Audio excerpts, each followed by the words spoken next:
Naata sa liloan, ato ni gisuwayan na magmukbang sa kadagatan. Ug kauban ako si wifey ko, ug ang kapamilya. Nihapit sa mi og pagkaon para naami sima-simaon.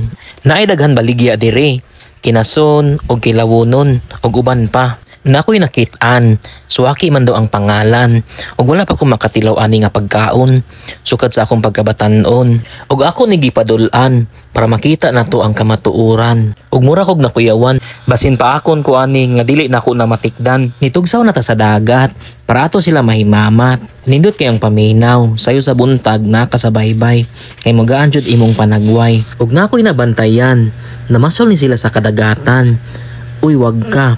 Daghan man pud di ay mga undiri.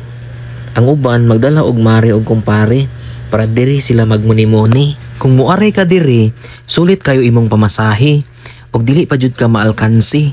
Kay malingaw man ka pirmi, amo dayon gisugdan ang pamahaw diri sa kadagatan og nindot jud among paminaw nga dili jud kabayran. Amo dayon gisuwayan ang swaki diri sa liluan.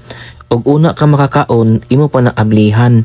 Kung habulan gani imong gamiton, panington jud ka og taman. Dili di ni siya lalim na pagkauna, kay imo panghaguan una. Bahala na, basta tamis ra siya, ug ang sabaw, parat-parat ra. Ug ganahan kayo ko sa lasa niya, kay tama-tama ara. Happy busog ka na tong tanan.